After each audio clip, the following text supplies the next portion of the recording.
अऊज़ु बिल्लाहि मिनश्शैतानिर्रजीम बिस्मिल्लाहिर्रहमानिर्रहीम व बिही नस्तईन व खैरु नासिरिन व मुईन।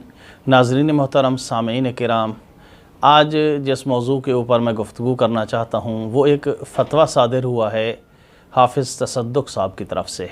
आप पहले लें उनका ये फ़तवा सुने, उसके बाद मैं इसके ऊपर डिस्कस करता हूँ। वो हमारे नाम लेके फेसबुक पे दे, हम क्यों ना नाम लें। हमें ना पढ़ाएं, मैं इंशाल्लाह अभी बहुत जल्द बताऊंगा। जिस मस्जिद में अली वलीउल्लाह रोका जाता है उस मस्जिद में नमाज बातिल है। देखिए, आपने उनकी गुफ्तगू सुनी है। मौसूफ फरमा रहे हैं कि अगर आप जो फतवे दे रहे हैं, यानी नमाज में शहादत सालसा के मुतालिक जो मराजे के फ़तवे हैं, जो इस दौर के बड़े बड़े मुजतहिद हैं, 4 मुजतहिद जो नजफ़ अशरफ के अंदर बैठे हुए हैं, इसके अलावा जो ईरान के अंदर रहबर मुअज़्ज़म हैं, या आयतुल्लाह मकारिम शिराज़ी हैं, या आयतुल्लाह वहीद खुरासानी हैं, ये जो मुजतहिद हैं, इनके फ़तावे शहादत सालसा के मुतालिक तकरीबन तमाम मोमिनीन को इनका इल्म है। मौसूफ फरमा रहे हैं कि अगर आप फतवे दे रहे हैं तो मैं भी क्या करूँगा, ऐलान करूँगा, यानी क्या करूँगा, फतवा दूँगा।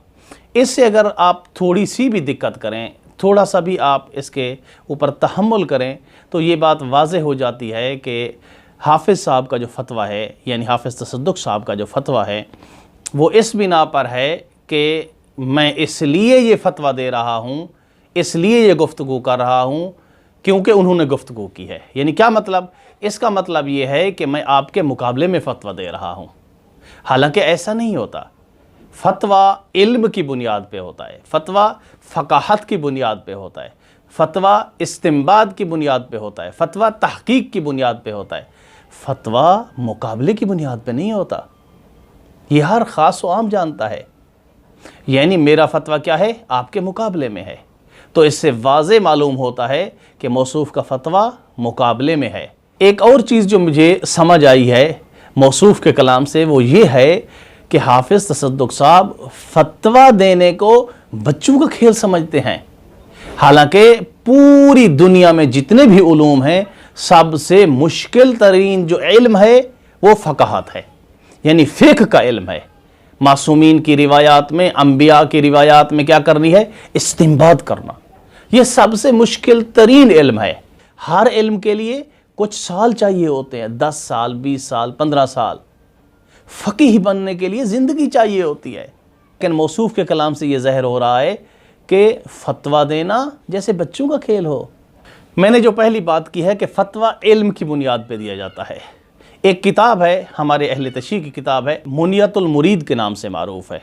इस किताब के जो राइटर हैं वो हैं शेख ज़ैनुद्दीन बिन अली अल-आमली अल-मारूफ़ शहीद थानी। ये बहुत ही मारूफ़ आलिम दीन है, शहीद थानी के नाम से, यानी शहीद सानी के लक़ब से मारूफ़ हैं शियों के दरमियान। उनकी किताब है मुनियतुल मुरीद। उसके अंदर उन्होंने एक बाब दिया है और मुक़द्दमे के अंदर वो इस बाब को लिखते हैं कि अहमियत फ़तवा।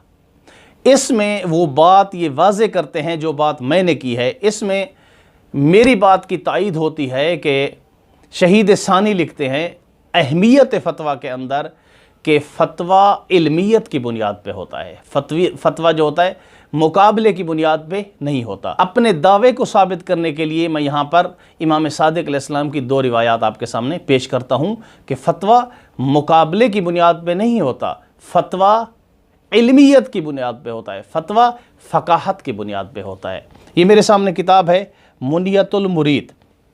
इमाम सादिक़ अलैहिस्सलाम से रिवायत है, उसूल काफ़ी के अंदर रिवायत है। ये इमाम अलैहिस्सलाम फरमाते हैं, मन अफ्ता बग़ैर इल्मिन वला हुदन, जिस शख्स ने बग़ैर इल्म और बग़ैर हिदायत के फ़तवा दिया, लाअनहु मलाइकतुल अज़ाब, उसके ऊपर अल्लाह की रहमत और आज़ाब के मलाइका क्या करते हैं, लानत करते हैं।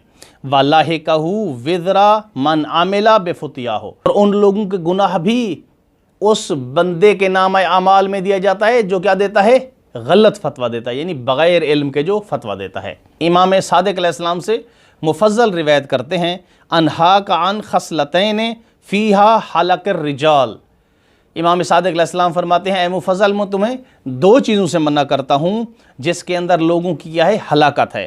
پہلی ان تدین اللہ بالباطل، کہ دین کے اندر کوئی بدعت لے آنا، اس سے تم کیا کہہ رہنا باز رہنا۔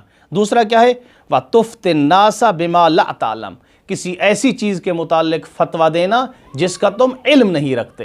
یہ دو چیزیں ایسی ہیں جو انسان کو ہلاک کر دیتی ہیں۔ تو خلاصہ کلام میرا یہ ہوا کہ موصوف نے جو فتویٰ دیا ہے وہ علم کی بنیاد پہ بھی نہیں ہے، فقاہت کی بنیاد پہ بھی نہیں ہے، بلکہ دوسرے فتاویٰ کے مقابلے کی بنیاد پہ ہے۔ اور امام صادق علیہ السلام فرماتے ہیں جو انسان بغیر علم کے فتویٰ دیتا ہے وہ کیا ہے ہلاک ہو گیا ہے، وہ کیا ہے خسارے میں ہے۔ تو یہ چیز جس کے متعلق یہ بندہ فتویٰ دے رہا ہے کسی بھی ہمارے امام سے ثابت نہیں ہے، اور شیخ مفید سے لے کر اس دور کے علماء تک کسی بھی مجتہد سے ثابت نہیں ہے۔ دعا ہے کہ اللہ تعالی ہمیں دین سمجھ کر اس کے اوپر عمل کرنے اور آگے لوگوں تک پہنچانے کی توفیق عطا فرمائے۔ والحمدللہ رب العالمین۔